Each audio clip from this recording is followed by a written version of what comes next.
Good afternoon, I'm Dr. Maeve and I'm here with Dr. Kaveri, Mayra.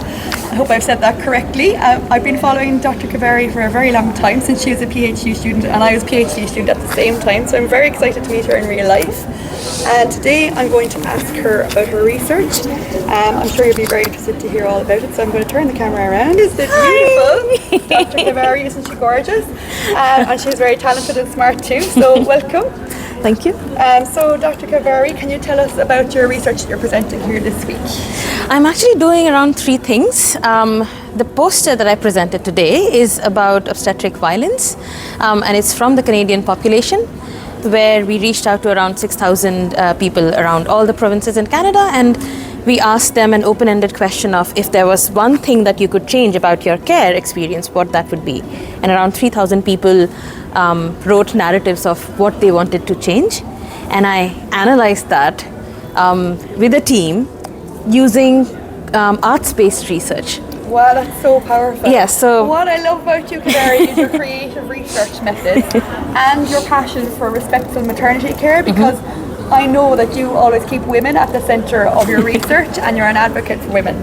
Thank you so much. So go ahead, tell us all about what you're... So that is what it is about, because this is almost 3,000 people, qualitative data, so we needed something that does justice and brings out that solidarity that this is these many people's experience. So that is what is happening in the poster.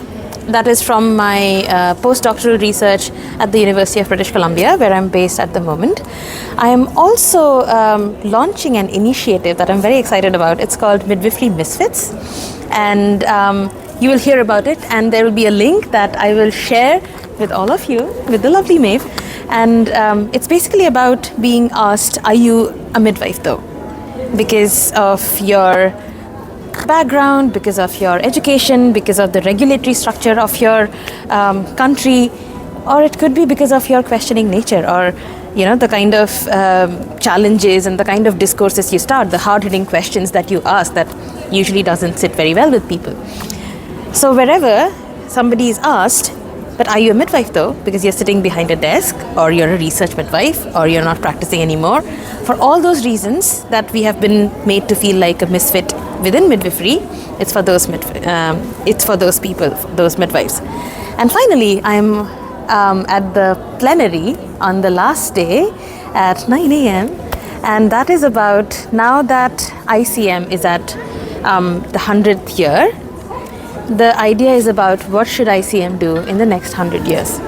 It would be about individual midwives, it would be about what women want, it would be about what midwives want, how to support associations and all of that. So bringing in all my India experience from my doctoral research, from my 15 years of experience there, and talking about what they should focus on. And leadership and youth and compassion is some of the things that I would want to touch upon, but that is I think the biggest one that I will be doing, and this is my first ICM Congress, so it's kind of a big deal. Kaveri, that's amazing, you're so inspiring, that's brilliant.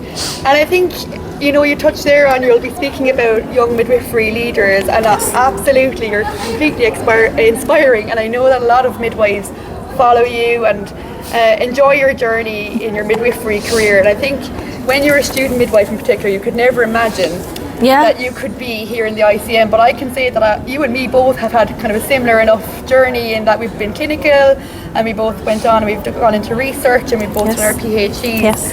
And it is possible if you believe that you can do it, if you want to do it, if you want to advocate for women. I think you're definitely an example of someone who's done that. You've harnessed your superpower. Your superpower is research. Thank you. But I want to ask you if you have a piece of advice. So if there's any young midwives out there watching this and they want to implement a change, can you give them any advice?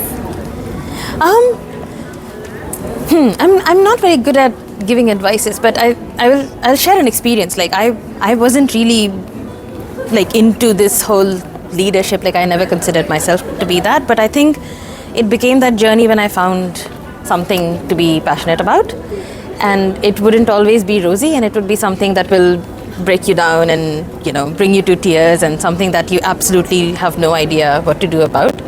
So I think when you find that passion and when you find that cause, and the drive to change that, absolutely, and you would fight like tooth and nail with every minister there is, every policymaker there is. I think just look for that and it will come to you, I guess.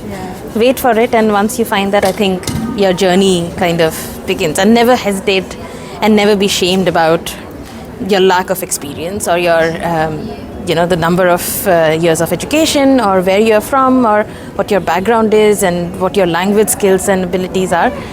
Just know in your heart, I guess. And so for you, your purpose is respectful maternity care, right? Because I think if you look, it could be seen to be obstetric violence, but I think yes, the idea aim is respectful maternity the care aim is that, but I think I talk about obstetric violence more often because that's the dirty word that people don't want to hear about, right? So when I say respectful maternity care, that's easy for people to hear, but when I talk about obstetric violence and what that looks like, it's very challenging, isn't it? That is challenging and that is difficult to accept. So that vocabulary is what I'm still sticking to. When it will be a point in life in a few decades, I guess, when things will probably get a little better and we will think about respectful maternity care up closer, then I would start using that language. But right now, the condition women are, being treated at and midwives, the way they are, this lack of compassion is towards both these groups, and who will understand that better than us.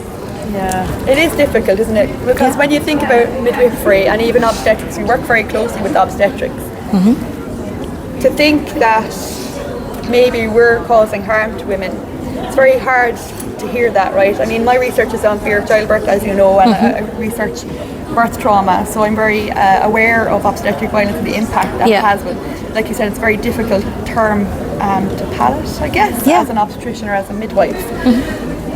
And I think we need to accept some ownership and responsibility for the way that we make women feel at times. I think, is that something that you found as well in your research? Absolutely. That's absolutely there. And I think change begins when we acknowledge that, we have played a role in this as well. When I was getting educated, I probably caused a lot of obstetric violence without knowing, with some of the things that I was taught about, the routine episiotomies and about the lack of privacy related issues that I couldn't do anything about, of even trying to take care of women but them lying next to each other without any screening or anything. So that helplessness, even though systemic, it's not even exactly, so even though it's systemic, but then you are the face of it. You are right there where this person you're trying to take care of, she sees that you are not able to protect her privacy, right? So it's happening through me. So those kind of, that burden I think I will carry, but I think we all have in our practice moments where we have felt helpless, where we have not been able to do regardless of how much we wanted or things that we were conditioned to do. But if we don't acknowledge some of these things, it's very difficult to move beyond that. And that is where I think the hesitation is, because intentionality is a big discourse within obstetric violence. What is it that is the right thing to do? And we won't be able to know that until we talk to women, until we understand their experiences. Somebody's disrespectful care is another person's respectful care. Somebody wants oxytocin, another person will be completely offended if you didn't give them that. So those kind of things is what I've been seeing in India from my research. So it's really, there is no one straight definition or there's no one straight pill about, hey, you got respectful maternity care. And you just have to be with women, mindful. We know it's individualized and no woman is the same. Absolutely. We're talking about the personalised care plan now in the UK, individualising and tailoring care to women's needs. Mm-hmm. So yeah, it's really, really interesting. It's been fabulous talking to you, Dr. Thank you. Thank you so much for taking the time to speak to me today. And just before we finish up, I'd like to ask you about how you've experienced the conference over the last 2 days, and if you have any takeaways of information that you want to share with everybody from the conference.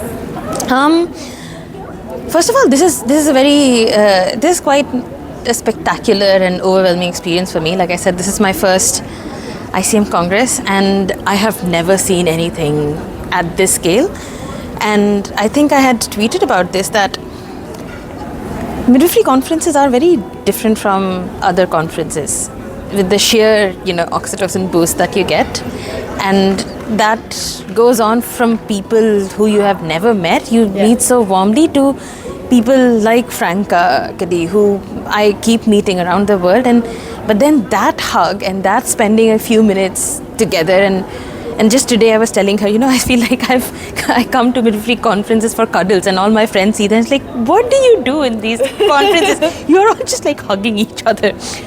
But I mean, that fluffy bit aside, I think there are a lot of conversations that I'm seeing, like even in Franca's speech, for example, when she was talking about power and how we are used to looking at power over somebody, and even the language where we talk about power with somebody, but it was about the power to effectuate change. And I think what will stay with me from the opening ceremony that she said is how a country treats their midwives shows how they treat their women. And that kind of made me think, and we really need to, like, on parallel make some of these changes, and through research, through advocacy, it has to go hand in hand. Otherwise, I don't think change will be sustainable, whatever change we are able to bring in our lifetimes. So true, and that's the power of midwifery research, right? We have our own body of knowledge. Absolutely. That's why all the midwives getting here today. Absolutely. Gathering is showing our own evidence base to create the knowledge and to give women the best informed choice, isn't it? So thank you so much for joining me today, Dr. Kaveri. It's been lovely, and enjoy the rest of the conference.